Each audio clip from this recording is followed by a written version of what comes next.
हम कहते हैं कि भाई सोचो, ये 84 लाख दुनिया है, इसमें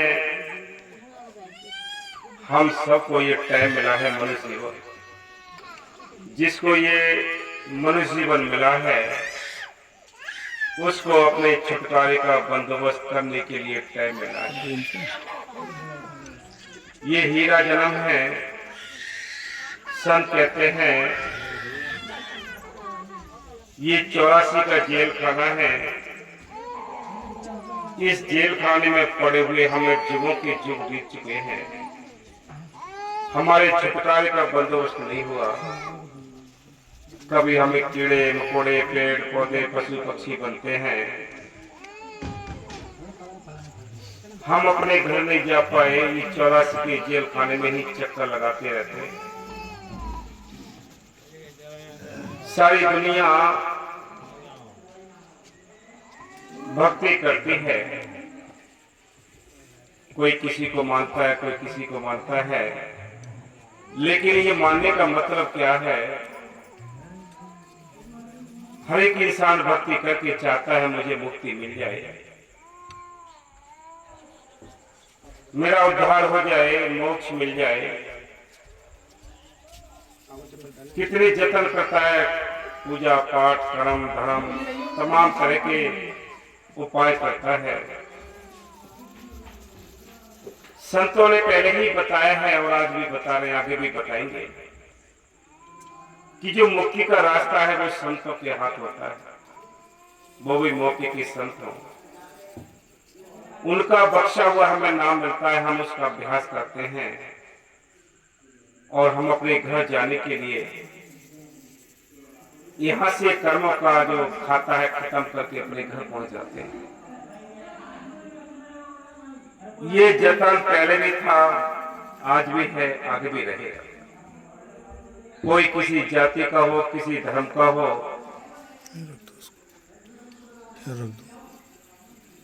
गरीब हो अमीर हो, देश का हो विदेश का हो, क्योंकि दुनिया तो एक ही उस मालिक की है। ये संसार काल है, राजा कर्म को जाल पसारा हो। ये कर्मों का जाल पड़ा है, ये कर्मों का जाल है। इसलिए संत कहते हैं ये मौका, इस मौके का फायदा उठाओ। हाँ जी।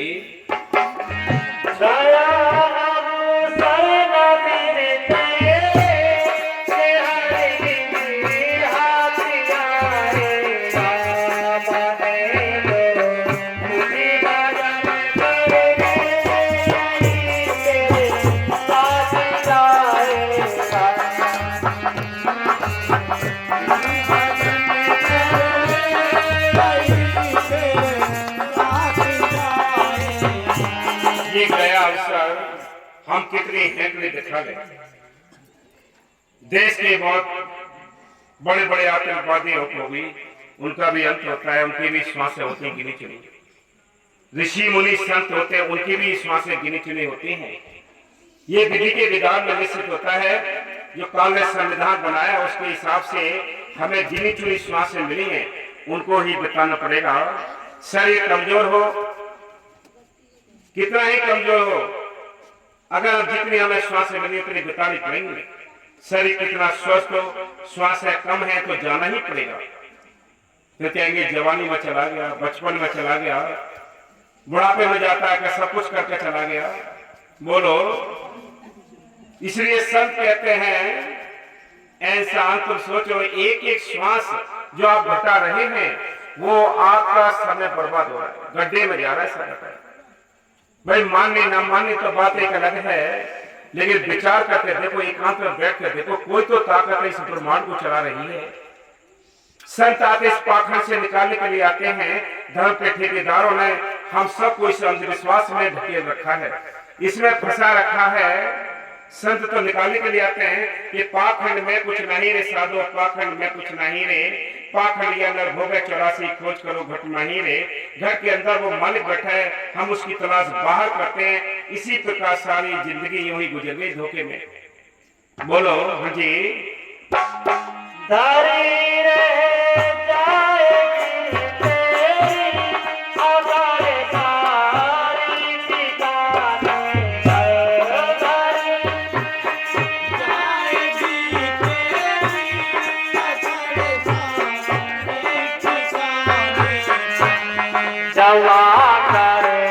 जपो जाता रे गारे गारे जमा करे जपो जाता रे गारे गारे पातारे करे धरे जवाए जवा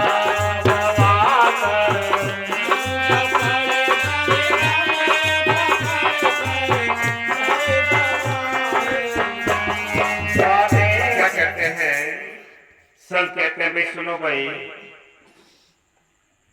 तुमने बाहर दुश्मनों से बचने के लिए बंदूकें खरीद की हैं, राइफलें खरीद की हैं, सुरक्षा गार्ड लगाए हैं, दरवाजे बड़े हैवी लगाए हैं, ताले बड़े हैवी लगाए हैं।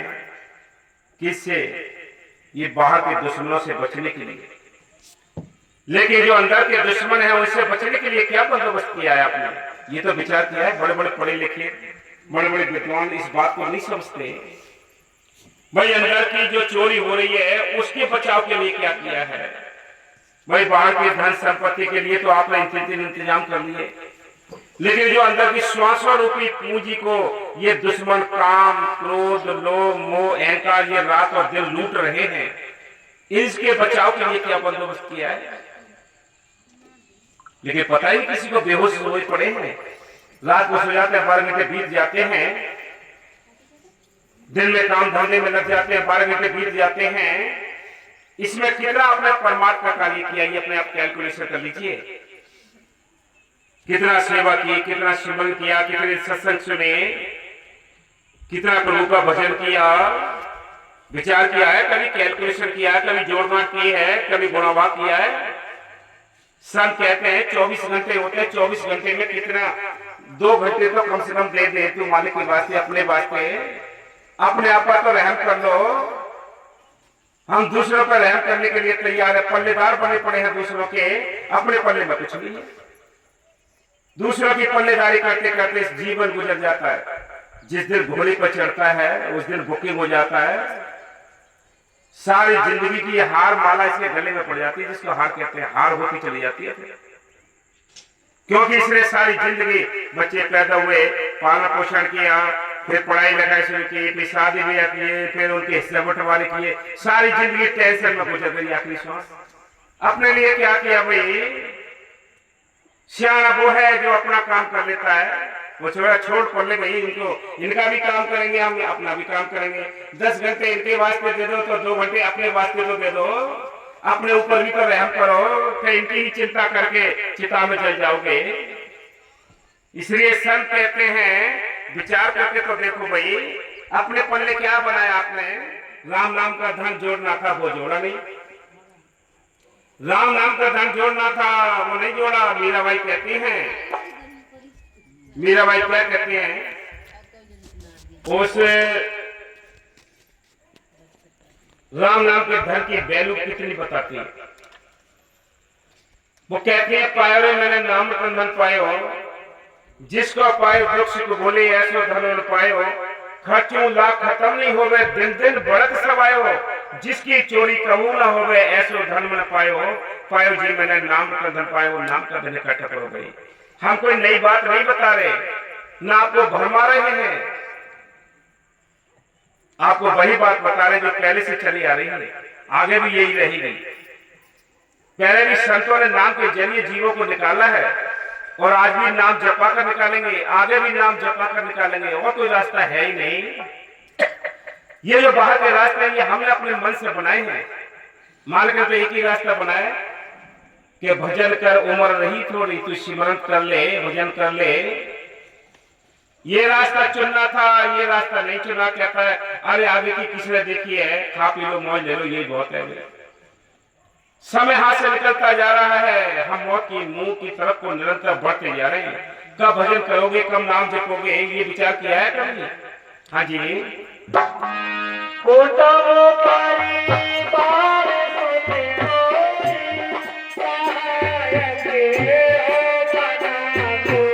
इनमें कोई सहायक नहीं है।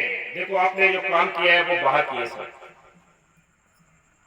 पूजा पाठ किए बाहर, तीर्थों पर गए बाहर, भूखे मरे बाहर, और भी जितने कर्मकांड किए सब बाहर तो किए। अब पिटाई तो अंदर हो रही है।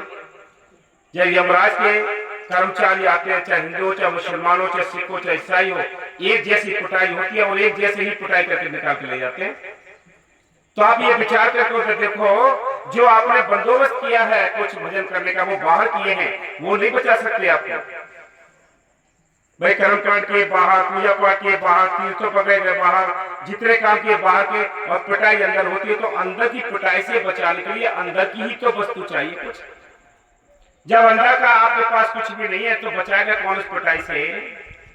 फिर हाय करके जाते हैं, आंखें खुली रह जाती है, शरीर अकड़ जाते हैं, काले पीले चेहरे पड़ जाते हैं, उस समय की इतनी पिटाई होती है। उस पिटाई से बचने के लिए मौके की संतों की तलाश करो, उनसे नाम लेकर नाम का अभ्यास करो। अभ्यास करके अंदर देखो, वो मालिक अंदर बैठा है, बाहर नहीं है घट में सूजत नहीं, लानत ऐसी जिंद, तुलसी या संसार को भय मोतिया बिन। बोलो राम अंदर बैठा है, राम रमेता सो रामा, जो घट घट में रमा है, जो सबके लिए जिंदगी और ताकत देता है, वो राम अंदर बैठा है, बाहर नहीं है। जो बाहर उसको ढूंढते हैं वो बाहर ही रह जाते हैं, अंदर जाने का रास्ता मिलता ही नहीं उसको। मालिक अंदर बैठा है। पहले भी एक ही बात थी, आज भी एक ही, आगे भी एक ही रहेगी कि मालिक अंदर से मिलेगा, और मिलेगा तो अभ्यास से मिलेगा, तो अभ्यास से मिलेगा। लेकिन बात मानो या ना मानो वो तुम्हारी मर्जी है। संत भरमाने के लिए नहीं आते, आपको आजाद करने के लिए आते हैं। जिन बंधनों में आप बंधे पड़े हो, जिन कैद खाने में बंधे पड़े हो, इससे निकालने के लिए, आजाद कराने के लिए आते हैं संत। वो कहते हैं ये तुम्हारा घर नहीं। कवि साहब कहते हैं, उन्होंने अपने बच्चे में बिल्कुल साफ लिखा है, अब दो अंधा दो अंधियारा, या गढ़बीता गंगा जमुना यही गढ़नारा, कि सारा कुछ ही खजाना इस काया के अंदर है, लेकिन जी बाहर देवी देवता अंदर है, सारी रिद्धि सिद्धि के भंडार अंदर है, ब्रह्मा विष्णु मत्स्य अंदर है, लेकिन अंदर जाए कैसे? भाई दरवाजा लगा है, ताला लगा है, तो अंदर कमरे के अंदर जाकर देखेंगे क्या हम? भाई कोई ऐसा बंदोबस्त हो, ताला की जो चाबी है वो चाबी हमारे हाथ लगे, चाबी से हम ताला खोलें, दरवाजा खुलेगा, अंदर हम जाएंगे, तब अंदर के खजाने दिखाई देंगे। इसलिए संत कहते हैं, अब जो अंधा तो अंधियारा, या गटबीता गंगा जमुना यही गढ़नारा, कि सारा कुछ खजाना अंदर है, लेकिन हम भटकते बाहर हैं। हाँ जी,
बाबा साबिर सिंह जी ने अपने एक वचन में लिखा है।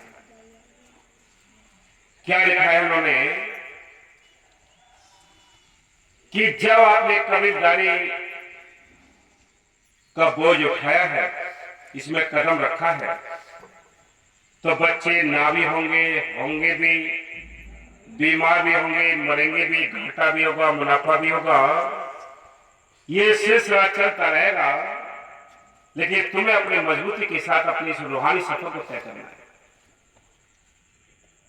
संतों ने कहा है, जो हम लिखा कर आए प्रारंभ में, उसके हिसाब से हमारा जीवन यापन चलता है। ये जीवन की सड़क भी ऐसी है, टेढ़ मोड़, ऊंचाई नीचाई है, जैसे बाहर हम सड़कों पर चलते हैं, कभी दुख है कभी सुख है, ये नहीं भंवरों में उलझनों में उलझे रहते हैं। अच्छे संस्कार है तो ज्यादा सुख भोगते हैं, ज्यादा बुरे संस्कार हैं तो ज्यादा दुख भोगते हैं। किसी को पूरी जिंदगी में सुख नजर नहीं आया, किसी को दुख नजर नहीं आया। बोलो, ये अपने अपने संस्कारी तो हैं। हम किसी को देते हैं कि हमारे हिस्से के दुख ले ले, तो या तेरे हम सुख हम ले लें या तेरे दुख ले लें, कुछ नहीं होता। जो अपनी किस्मत में जो लिखा कर लाया उसको मिलना है। इसलिए संत कहते हैं तो विचार तो करो इस बात पर, क्या हमारे कहने से न सुख मिलता ना दुख मिलता। हम चाहे तो किसी को आजाद भी कर सकते, किसी को कैद भी कर लें, लेकिन नहीं, कुछ नहीं होगा आप। हाँ जी, गर्भ में आता तूने ना बोलोगा सतगुरु तुमको भाला, ना बोलोगा सतगुरु तुमको भाला, तू जाएगी अपना भाला, तू जाएगी अपना, तुझे क्या बुलाएगा भाला,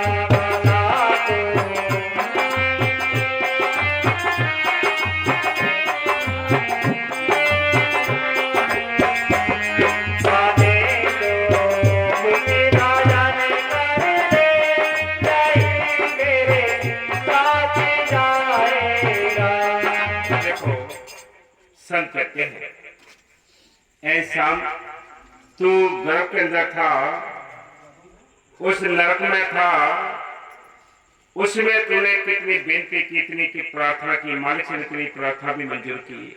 तूने उससे वादा किया है मालिक इस गंदगी से निकाल दे मुझे जल्दी, मैं तेरा भजन करूंगा, तेरे सिमरन करूंगा, घर वापिस जल्दी आऊंगा। बड़ी बेनती करी है, मालिक ने बेनती भी मंजूर की, लेकिन यहाँ दुनिया की चकाचौंध मारकर वो वादे भी भूल चुका है, अपने घर जाना भी भूल चुका है, अपने देश को भी भूला बैठा है, और यहाँ गफलत की चादर ओढ़ के सोया पड़ा है। फिर वो मालिक भेजता है अपने डाकियों को, अपने एजेंटों को वो भेजता है कि जाओ भी उसको समझा आओ, जगाया आओ। अगर कोई जाग जाए तो जगाया हो, वो समझाने के लिए संतों को भेजता है अपने। संत आकर यहाँ जाति धर्म नहीं बनाते हैं, न जाति धर्म छुड़ाते हैं। वो क्या कहते हैं कि जाग रे मुसाफिर प्यारे सोबर मतना, तू हीरा सा जन्म प्यारे खोबर मतना। ये हीरा सा जन्म मिला है, इसको तू अपने हाथों से बर्बाद कर रहा है, होश नहीं है।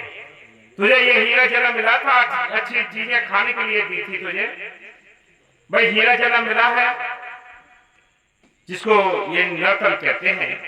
जन्म तो और भी है बहुत, कीड़े मकोड़े हैं, पेड़ पौधे हैं, पशु पक्षी हैं, कितने जन्म है, हम इनको भोग कर आए हैं, उनमें सजाएं काटी है हमने। आज आजादी का टाइम मिला है, आज हमें जागने का टाइम मिला है, लेकिन फिर भी हम सोए पड़े हैं।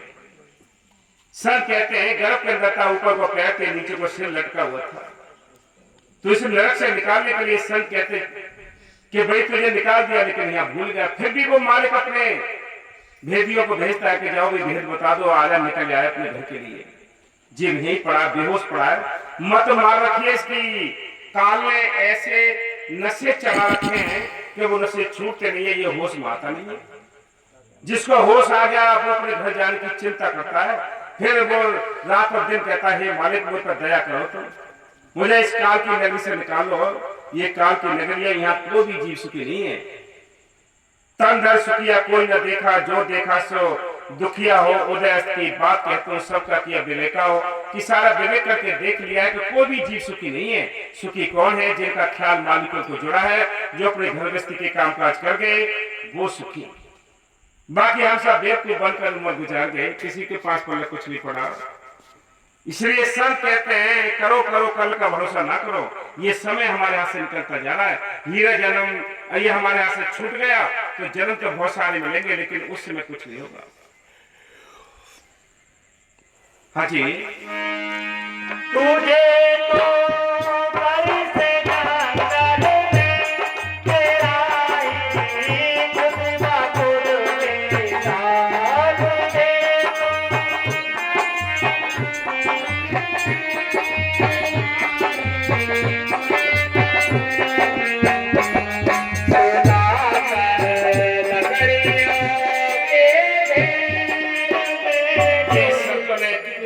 वचन लिखे हैं, ऐसे वचन लिखे हैं तेरे दिल को छू जाए, तुझे बैराग हो जाए, लेकिन ये फिर भी उल्टे कर्म करता है, होश ही नहीं आता इसको, कहता है कि कल देखेंगे कल देखेंगे, कल देखते जीवन देख लेता है, आखिरी टाइम में तो सामने खड़ी हो जाती है। जुआ खेलते खेलते सारी धन संपत्ति बाहर की जब हार जाता है इंसान, ऐसे ही अंदर का जुआ है ये अंदर का जुआ है जो विषय विकारों के लोगों, काम क्रोध लोभ मोहिता के बीच में फंसकर ये जुआ ही तो खेल रहा है, ये हीरा सी श्वासें बर्बाद कर रहा है। एक एक दाव में इसकी ऐसे ही सारी श्वासें बर्बाद हो रही है, दाव पर लग रही है। हीरा जन्म मिला है, दारू पीकर कैसे मिट्टी पलित करता है अपनी, हीरा तो जन्म मिला था पता ही नहीं है, कंजर बनकर सारा जीवन गुजार देता है। सुल्पा राजा दारू पीकर कंचर काया हार चला, कल और आज और कल में का जीवन बेकार चला। ये सुंदर सी काया मिली लेकिन दारू पीकर मस्त बनता है, परिवार को नहीं सोने देता है, परिवार को खाने भी नहीं देता है, दुष्ट खुद भी मर रहा है, दूसरों को जिंदों को मारता है, होश ही नहीं है।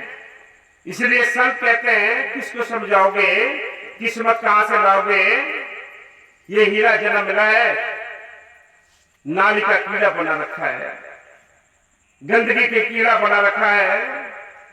कवि साहब ने लिखा है मैंने तुझको हीरा जन्म तुझको मानुष दिया,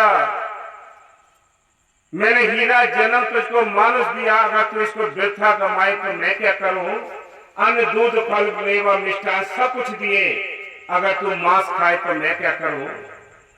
तुझे हीरा जन्म दिया है लेकिन हीरा से खाने की चीजें दी हैं, तो मुझे मेवा दिए हैं, बहुत सुंदर मिष्ठान दिए हैं, दूध भी दिया, सारा कुछ उसने तुझे एक शहंशाह बनाकर भेजा है। जैसा जिले का एक डीएम होता है, डीएम का बंगला देखेंगे आप, उस बंगले के अंदर सारी सब्जियां उसमें अनाज उसमें होता है, क्योंकि सरकार उसको बहुत श्रेष्ठ समझती है। डीएम के लिए सारे मनपसंद उसकी चीजें होती है, बंगला सुंदर बना होता है, कितने उसके लिए नौकर मिलते हैं। ऐसे हीरा जन्म मिला है, ये 84 लाख जूनियों में सबसे श्रेष्ठ है, ये सरदार जूनी है, इसको हमने बर्बाद कर दिया। ये होश ही नहीं है, मट्टी पलित है। संत कहते हैं दारू पीता है, सोचते हैं कि भाई ये समझाते हैं, परिवार के लोग समझाते हैं, मियां बीवी दोनों सलाह भी करते हैं, रिश्तेदार भी समझाते हैं कि ये शरीर बर्बाद हो जाएगा। करते करते जीवन छूट जाता है, लेकिन दारू नहीं छूटती है, सुल्फा नहीं छूटता है, जुआ नहीं छूटता है, मट्टी पलित हो रही है। इसलिए संत कहते हैं कि दारू जब पीता है तो दारू के उस लेवल पर साफ लिखा होता है कि भाई लेवल पर साफ लिखा होता है कि ये स्वास्थ्य के लिए हानिकारक है, लेकिन दुष्ट फिर भी पढ़ लेता है। अनपढ़ों के लिए वो पाउच है, गुटके के पाउच है, तंबाकू के पाउच है, उन पे साफ ये बिच्छू चिपका हुआ है, बिच्छू का चित्र है जो लगा रखा है कि जो अनपढ़ है वो कम से कम इस बिच्छू को देख लें कि इस बिच्छू के अंदर जैसा जहर होता है ऐसे इस गुट के अंदर जहर है। लेकिन कौन खिला रहा है? तुम्हारे दांत खराब हो जाते हैं, कैंसर हो जाते हैं, ये मन ऊपर हावी हो गया है, हमारे ऊपर वो बैठा है, वो कहता है कल की कल देखी जाएगी, आज खा लो बस। किसने क्या देखा है? मन इसकी मट्टी पलित कराता है, गड्ढे में ले जा रहा है, होश है नहीं किसी को। संत आते समझाने के लिए, संतों की बात ये मानता नहीं है, धर्म के और ठेकेदारों की बात मानेगा, जो और भटकाने वाले हैं उनको मानेगा, लेकिन संतों की बात नहीं मानता।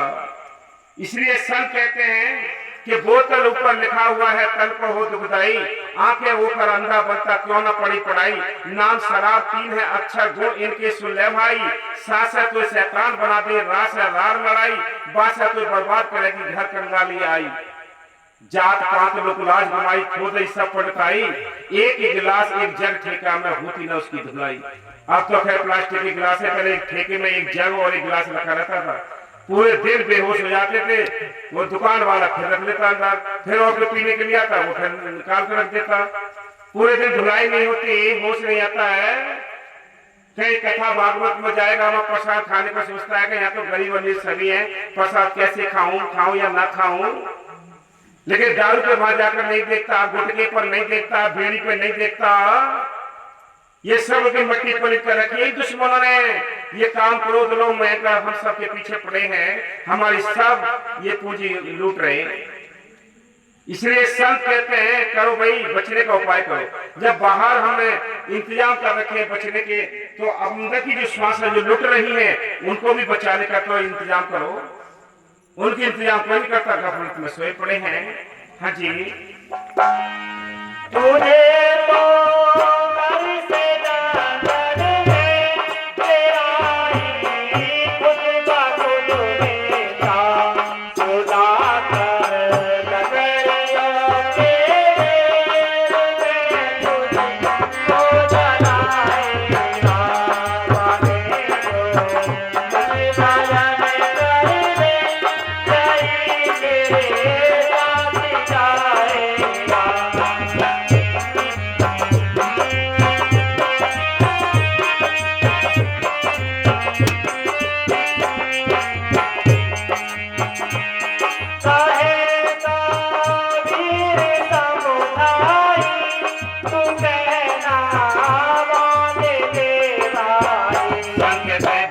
समझाते हैं भी, मान लो देखो बड़ी कीमती बात है, बीड़ी है, बीड़ी का वजन कितना होगा? 2 ग्राम, 3 ग्राम, 4 ग्राम, 5 ग्राम। और इंसान का वजन कितना है? किसी का 50 किलो, किसी 60 किलो, किसी 70 किलो, किसी 80 किलो, किसी 100 किलो। कितनी बॉडी का बहुत, जैसे जैसे जिसकी स्वास्थ्य होता है, वजन होता है।